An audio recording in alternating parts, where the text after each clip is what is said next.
Oke, kembali lagi di channel ini. Saya mulai dulu. Assalamualaikum warahmatullahi wabarakatuh. Selamat datang kembali lagi di pembahasan yang pertama, yaitu kitab Al-Hikam, ya.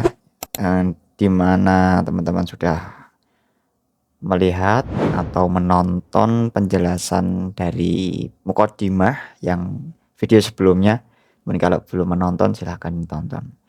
Saya kira ketika teman-teman bisa memahami lebih cepat, saya beranggapan kalian subscribe dulu deh. Kayak sepertinya ketika teman teman-teman di sini nih, seperti kalian udah subscribe, pasti pemahamannya lebih cepat nangkepnya, ya. Kita akan mulai bab pertama yang sudah saya jelaskan kemarin, yaitu bab pertama, penjelasan tentang orang-orang yang arif. Min alamatil i'timadi alal amali nuqsanur roja'i ingda wujudiz zalal. Tanda-tanda orang yang arif dalam amal, ia tidak membanggakan amal ibadahnya. Berkurangnya harapan kepada Allah ketika terjadi kekhilafannya kepada Allah. Jadi di sini menerangkan bahwa orang yang arif adalah orang yang tidak membanggakan amal ibadahnya. Kalian puasa 30 hari, terus ditambah lagi nanti puasa Syawal 7 hari, nanti tambah lagi apa, mungkin kalian sunnah apa seperti itu. Orang arif tidak akan membanggakan itu. Karena amal ibadah bukan hanya sekedar puasa saja, atau bukan hanya sekedar kalian punya ilmu banyak atau memiliki pengetahuan yang luas. Ya kan? Terus orang seperti ini tuh kurang pengharapannya kepada Allah. Karena apa? Dia masih membanggakan apa yang telah ia miliki gitu. Padahal yang menghendaki segala sesuatunya itu hanya Allah Subhanahu wa taala. Bab, orang-orang arif ini menerangkan bahwa sedangkan sifat orang yang bijaksana dalam meneguhkan imannya kepada Allah selalu berpegang teguh atau istiqomah, komitmen, continue kepada kekuasaan yang ada pada Allah Subhanahu wa taala. Jadi bagaimana seandainya kita nih punya ibadah, mungkin nggak tahulah kita itu kadang juga nggak sadar atau mulut tiba-tiba berucap bahwa kalian itu sempat menolong orang, sempat berpuasa berhari-hari, mungkin puasa Daud, puasa Senin Kemis 1 tahun full atau puasa yang lainnya gitu kan. Kalian bangga dengan pencapaian itu, tapi kalau hanya sekedar untuk ria, untuk pamer, buat apa? Seperti itu. Suatu hal yang baik saya kira itu ya udah untuk dirimu sendiri aja. Biar orang lain itu mendapatkan kebaikan yang telah kamu lakukan, bukan mendapatkan penilaian dari diri kamu sendiri. Ya udah biar seandainya kamu memang puasa dengan sunnah yang tidak terputus itu, ya udah untuk dirimu sendiri gitu, nggak perlu kamu ceritakan dan yang sebagainya. Saya kira seperti itu. Kita lanjut pembahasannya. Para arifin dalam imannya kepada Allah selalu menyaksikan kebenarannya dari atas permadani hidupnya. Ia tidak dapat memutuskan hubungannya dengan Allah karena telah menyaksikan kebebasan Allah dari hidupnya sendiri. Ia tidak menjadikan amal ibadahnya sebagai kebanggaan hidupnya. Akan tetapi, ia jadikan sebagai suatu kewajiban seorang hamba kepada Khalik yang senantiasa ia khawatirkan. Kalau-kalau ibadahnya itu tidak diterima oleh Allah Subhanahu wa taala. Jadi malah berpikir, wah, ibadah saya ini udah pantas gak sih? Ya mungkin kalau bahasa lebih jelasnya ya, ibadah saya itu udah ideal nggak sih? Udah selayaknya untuk diterima itu, pantas gak sih? Idealnya seperti itu. Tapi menurut Gus Baha itu menerangkan bahwa kita itu ditakdir untuk sujud aja sudah, wah terima kasih ya Allah. Pernah suatu cerita Gus Baha menerangkan bahwa ketika Rasulullah ada orang Badui yang Arab Badui ini mengatakan bahwa bertanya, wahai Rasulullah, apa sih ibadah di dalam Islam yang wajib yang harus dilaksanakan? Yaitu sholat 5 waktu. Ya, saya akan melaksanakannya, tidak menguranginya dan tidak menambahinya. Seperti itu jawabnya. Terus lalu apalagi ya Allah? Berpuasa ketika di bulan Ramadan. Berapa hari? 1 bulan penuh. Saya terus Badui pun menjawab, saya tidak akan menambahkannya dan saya tidak akan menguranginya. Nah, dengan begitu ada suatu hal yang dimana ketika idealitas itu terbentuk ya kan, seperti mungkin kalian melanjutkan dengan puasa sunah Syawal, ya it's okay gitu. Kalau seandainya tidak pun ya nggak masalah. Itu adalah suatu hal yang sunnah. Tapi tentunya ketika kalian sudah merasa nyaman beribadah puasa dan mungkin sholat tarawih, sholat apalagi sholat malam tahajud, qiyamul lail seperti itu, sholat qobliyah ba'diyah. Kalau kalian nyaman it's okay. Kenapa tidak? Ya kan? Dalam suatu kalau seandainya saya mengaca ke diri sendiri nih ketika melakukan suatu mungkin anggap aja itu ada suatu ibadah ya apapun itu puasa, sholat, mungkin kita sedekah dan lain sebagainya. Itu merasa kayak kalau udah menemukan feel-nya, rasanya itu nikmat gitu. Tapi beda dengan ketika kita beribadah dikejar waktu, ya rasanya gemrungsung. Ya mungkin bahasa Jawanya kalau seandainya istilahnya itu koyok gedang ambruk gitu, seperti itu. Hanya jengklat-jengklit kayak seperti itu kan. Jengklat-jengklit mau hanya sekedar ibadah sholat ini ya. Sholat ya udah selesai.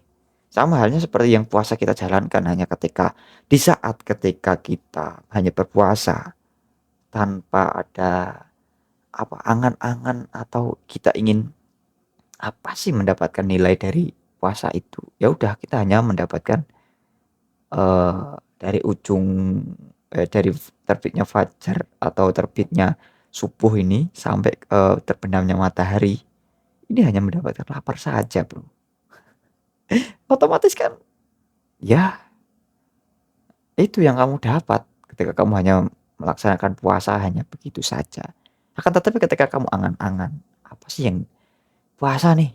Saya sedang menjaga diri, sedang tidak seperti pada biasanya yang dimana puasa ya dari ujung kaki, ujung rambut, mulut dulunya yang sebelumnya berkata yang kurang baik, kotor, cabul dan lain sebagainya mungkin bisa diurangi seperti itu. Kalian kalau seandainya non muslim, ya bodo amat sih aku sih. Terserah. Ya setidaknya menghormati lah kan ini. Seandainya kamu punya teman, seandainya kamu non muslim punya teman Islam dengan perkataan seperti itu ya udah ingatkan aja. Kalau membuat orang dan berpotensi tidak nyaman, berpotensi sakit hati, tinggalkan saja, Bro. Jangan sampai diungkapkan sih. Ya mungkin di satu sisi saya juga punya mungkin misalnya apa namanya istilahnya mulut yang mungkin kurang baik dalam artian saya tukang bully seandainya seperti itu ya itu ya, bukan bully sih gasak-gasakan seperti itu kita saling umpan balik ya mungkin satu hal yang tidak baik itu di usia yang semakin beranjak ini pasti seorang itu memiliki kesadarannya masing-masing gitu loh. Kita lanjut aja ini. Nah, orang arif yang selalu memperhatikan dirinya dan menguatirkan amal dengan harapan rahmat dari Allah Subhanahu wa taala. Jadi, khawatir itu bukan berarti uh, bagaimana diterima atau enggak, tapi harapannya itu adalah rahmat dari Allah gitu loh. Rahmatnya itu. Menempatkan diri mereka dengan jiwa yang waspada dan tenang. Karena kewaspadaan jiwa dalam ibadah serta ketenangannya akan memberikan manusia sifat-sifat utama yang terdengar dari suara hati nuraninya sendiri yang suci, bersih. Adapun orang yang berbuat dosa dan kesalahan akan tetapi yang enggan mengharapkan rahmat dan ampunan Allah, maka ia telah menumbuhkan rasa angkuh akan kemampuan dirinya tanpa rahmat dan pertolongan Allah Subhanahu wa taala. Orang ini telah mengesampingkan Allah dalam tauhidnya. Orang seperti ini telah melibatkan dirinya dalam dosa dan kesalahan. Pengharapan kepada Allah selalu menjadi hiasan hati orang-orang arif, selalu menjadi keinginan manusia yang beriman akan kebutuhannya kepada Allah. Karena meyakini pemberian Allah Subhanahu wa taala ini sangat luas dan rahmat Allah sangat banyak. Apabila pada suatu saat si hamba Allah ini tergelincir dalam perbuatan maksiat, ia akan menemukan jalan keluar karena rahmat Allah dan karena rahmat dan kecintaan Allah akan melepaskannya dari jeratan kemaksiatan, jeratan dosa yang telah ia lakukan seperti itu. Karena si hamba yakin Rahman dan Rahimnya Allah ini akan mendatanginya, melindungi, memberikan pertolongan kepadanya. Iyaka na'budu wa iyaka nasta'inu. Ya kan? Ya itu aku menyembahmu ya Allah. Aku hanya memohon pertolongan padamu ya Allah. Seperti itu. Pemberian Allah berupa rahmat dan pertolongan akan diterima oleh sang hamba. Apabila si hamba hanya berlumuran dosa, sadar akan kelemahan dirinya dan yakin kepada rahmatnya, bahwa segalanya suatu hal yang membuat ia itu pelik, resah, cemas, gelisah itu akan terselesaikan dengan harapan rahmat Allah itu datang kepada seorang yang bermaksiat yang selalu berbuat dosa. Keyakinan seperti ini akan memberi peluang bagi manusia berdosa agar cepat-cepat bertaubat dan memohon ampun kepada Allah Subhanahu wa taala, seperti yang ia yakini sebagai satu-satunya tempat ia bersandar. Tobat bagi seorang arif adalah bertanda nuraninya masih hidup dan jiwanya masih dibakar oleh iman, sehingga ia tidak putus asa menghadapi segala sesuatu yang ada pada dirinya. Sebagai kenyataan yang tak boleh dielakkan, mereka yang berpribadi seperti ini adalah kelompok orang yang ditegaskan oleh Al-Quran sebagai golongan kanan. Ashabul yamin. Golongan kanan. Itu. Kalau seandainya golongan kiri bagaimana? Ya gak masalah. Asalkan dia tetap berbuat baik. Golongan kiri itu pada tahun 1965 itu adalah PKI. Partai Komunis Indonesia. Yaitu akan tetapi kalau seandainya PKI namun dia hanya partai, di hadapan Tuhan adalah hamba, ketika Tan Malaka memberi suatu inspirasi, apakah kita akan meragukan ke-PKI-annya dia? Tentu jelas tidak. PKI hanya partai. Ketika di hadapan Tuhannya, maka dia adalah hamba. Tan Malaka, guys. Tan Malaka ini luar biasa. Teman-teman kalau belum baca bukunya mungkin bisa membaca dari kecil-kecil dulu lah. Aksi massa, geopolitik, ya, atau mungkin langsung berat juga nggak apa-apa. Seperti buku Mighty Lock. Saya juga belum baca, sudah ada bukunya. Salah satunya aksi massa ini belum saya baca, masih Grace. Ada geopolitik, aksi massa, seperti itu. Kita lanjut ya. Sesungguhnya Allah Ta'ala telah menciptakan agama untuk manusia, bersamaan dengan memberikan kemampuan mereka untuk beramal. Karena dengan amal itu manusia akan berupaya melepaskan dirinya dari dosa dan kesalahan, serentak akan memberikan tempat kepadanya hiasan dan keutamaan diri. Iman yang paling tinggi kualitasnya adalah iman yang mampu melepaskan dirinya dari belenggu yang membebaninya melalui ujian. Inilah watak yang paling berharga ketika seorang mukmin sadar akan dirinya atas pemberian rahmat dan karunia Allah yang begitu banyak yang telah ia terima.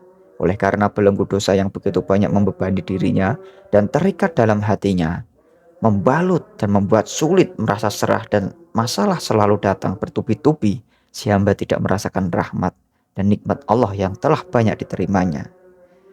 Berpikir dengan akal sehat itu lebih utama dan lebih agung pahalanya daripada dengan akal yang sakit dan penuh dengan kotoran. Oleh karena dosa yang menjauhkan dirinya dari Allah Subhanahu wa taala.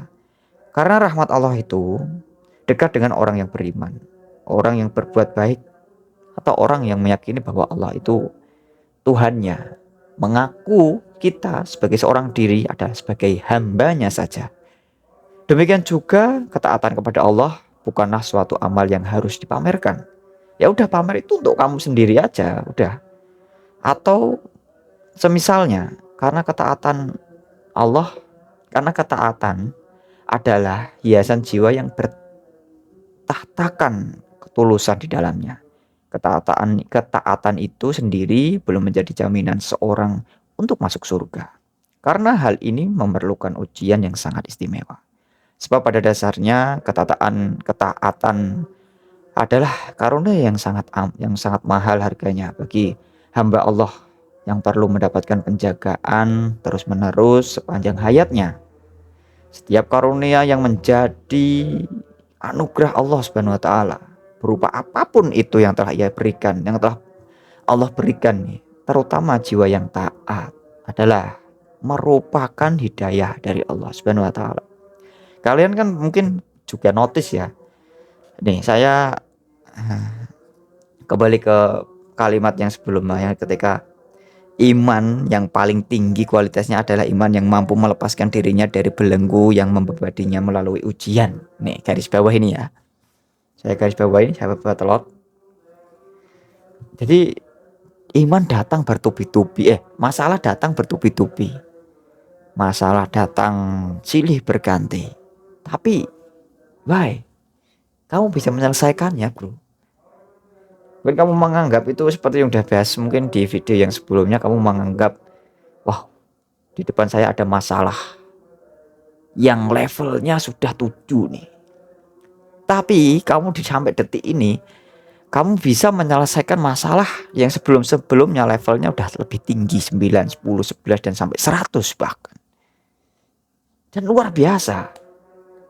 Tapi kamu tetap mengimani bahwa Allah itu selalu memberikan jalan, bahwa Tuhan semesta alam yang menciptakan langit bumi ini selalu memberikan solusi dari segala permasalahan yang telah kita lakukan. Wow, luar biasa, bro. Saya sedang seperti mengapresiasi diri sendiri gitu loh. Keren. Kamu kucuk, guys. Ya. Yang mungkin, wah, masalah apa lagi nih gitu. Wah, masalah apa lagi nih gitu. Ya kita nggak perlu berekspektasi bahwa ada masalah apa, nggak perlu. Udah, kita husnudzon aja kepada Allah, bagaimana seorang hamba yang ketika taat kepada Tuhannya, ya udah sami'na wa ata'na deh kayaknya. Ketika kita mendengarkan, ya udah taati aja perintah-perintahnya gitu. Itu yang dimana yang dinamakan orang yang arif bijaksana seperti itu. Kalau saya masih mencoba untuk menjadi seperti itu.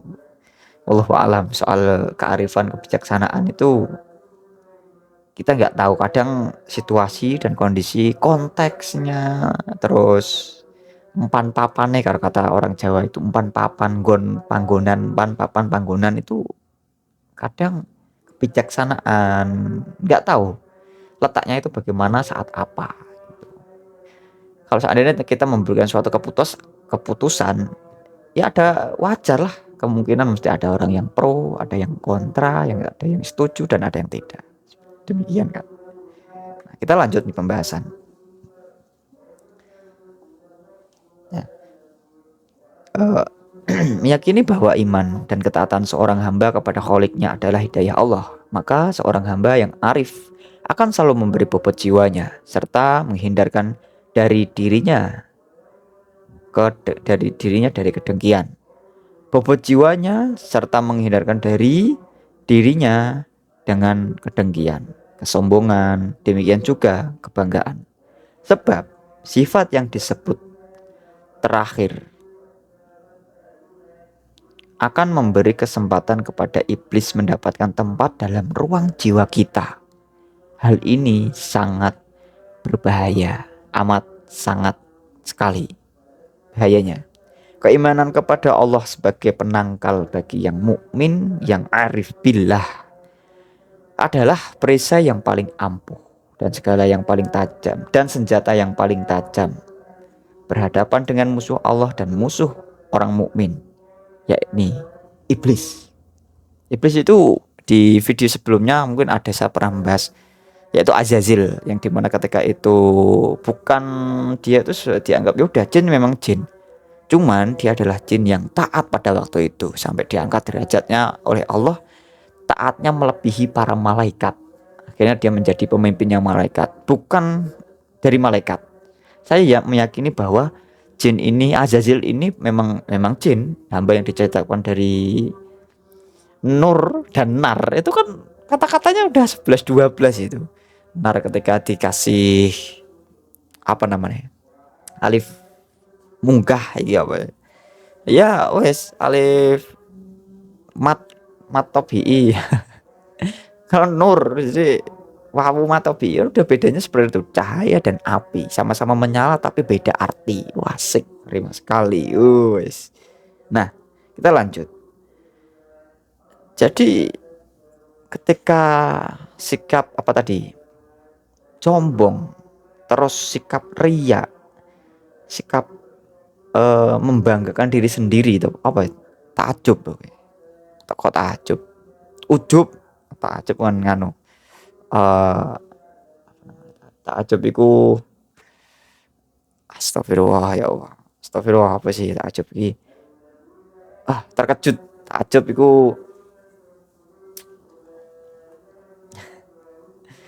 terima kasih sudah menulis di kolom komentar. Intinya takjub itu nganu rasa terkejut gitu. Takjub. Lalu lali aku. Intinya ngono lah. Kita lanjut aja wis daripada memusingkan satu kata tapi membingungkan. Sebentar lagi ini selesai. Keimanan kepada Allah sebagai penangkal bagi orang mukmin arif adalah perisai yang paling ampuh dan senjata yang paling tajam. Berhadapan dengan musuh Allah dan musuh orang beriman, yakni iblis. Hanya dengan iman Islam yang telah dipilih oleh Allah Subhanahu wa taala yang akan dan hanya mampu memberi kekuatan dan senjata pamungkas. Hamba Allah yang mempergunakan Islam sebagai senjata melawan iblis itulah yang akan mendapat kemenangan dan kasih sayangnya. Karena Allah Subhanahu wa taala telah mengingatkan, barang siapa yang mengikuti agama yang bukan agama Islam, maka tidak diterima amal ibadahnya. Sedangkan di alam akhirat ia termasuk orang yang rugi. Masuk surga enggak? Wallahu a'lam. Saya mengira ini sudah pembahasan umat yang lain. Kita kalau dari Islam sendiri menganggap orang baik memang ada. Itu rahmat Allah itu Rahman dan Rahim. Ar-Rahman yang dat kang welas asih ing dalam dunya lan akhirat. Ar-Rahim dat kang welas asih ing dalam akhirat bloko. Nah, Rahman ini dat kang welas asih ing dalam dunya lan akhirat, siapapun hamba Allah, beragama apapun pengikutnya, ya kan? Mengikuti siapapun yang telah ia yakini gitu. Dikasih rizki, dikasih something, ya kan? Apapun yang ia butuhkan, yang ia inginkan gitu, sampai bahkan kebablasan ngoplos pertalit pertama ngoplos pertama ya seperti itu. Nah, kita lanjut ya. Ketahuilah bahwasanya berpegang teguh kepada keutamaan dan kemuliaan lebih diperlukan daripada berpegang kepada perbuatan yang bertentangan dengan peraturan Islam. Satu amal yang tercela. Adapun perbuatan yang tercela itu datang mengunjungi kita disebabkan jiwa kita tentang kebenaran dan kemuliaan sangat minim. Waduh, ya kan? Satu yang mungkar, suatu kemaksiatan, suatu hal yang kita melakukan suatu hal di luar nurul itu karena apa? Mungkin perisai kita itu tipis gitu. Di usia muda kita inilah itu nafsu sedang sumego-sumegone ketika orang Jawa mengatakan gitu. Sedang naik-naiknya mas nafsu. Apalagi perempuan, kok ngerti? Yo, pengalaman guys. Membicarakan diri sendiri nggak masalah. Saya sedang membicarakan tentang bagaimana serangan tentaranya para iblis itu, yaitu bernama nafsu. Nafsu kalau sewajarnya itu it's okay bro, masih tidak melebihi batas, itu nggak apa-apa. Nafsu makan, kita mencintai perempuan, Ya wajar, itu manusiawi gitu, lawan jenis. Kalau kamu menyukai kaum satu jenis ya tolol gitu. Mati Nabi Lut, semoga terlaknat gitu, seperti itu. Naudzubillah, naudzubillah, summa naudzubillah. Sedangkan memenuhi jiwa kita dengan ajaran-ajaran Islam itu adalah wajib agar kita terhindar dari pengaruh ajaran yang dan pemikiran yang bukan Islam. Ya, banyaklah sekarang memberikan suatu pengajaran atau mungkin pola pikir yang berbeda. Kalau seandainya memang itu dimana membuat diri kita menjadi semakin yakin dengan keimanan kita, it's okay sih.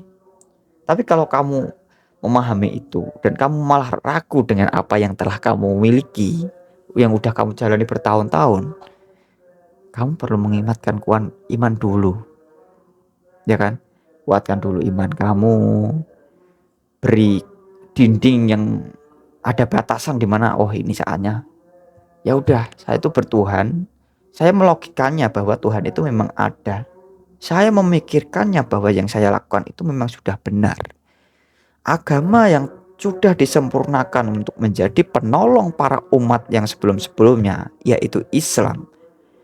Kenapa ketika kamu tidak memahaminya secara dalam dan kompleks dan menjadi solusi kapanpun dan dimanapun waktunya, itu ketika kamu hanya sekedar tahu kulitnya, pasti kamu salah paham.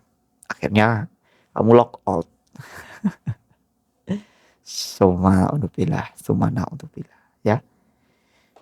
Karena nggak tahu, nggak punya pemahaman tentang Islam yang sebenarnya, seperti itu.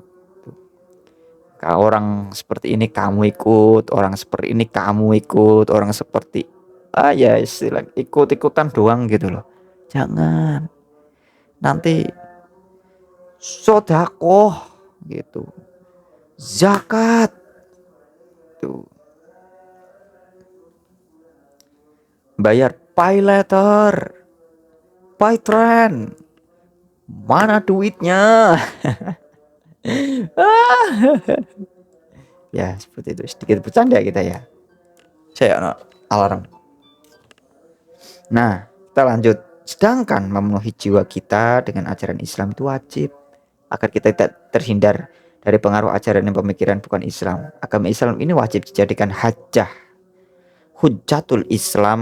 Imam Al-Ghazali mengatakan bahwa walaupun kita ini sambil melenceng sedikit kanan kiri depan belakang atas bawah, setidaknya maksudnya sama, yang dimana ketika kita itu meyakini suatu hal, ya udah kita harus yakin.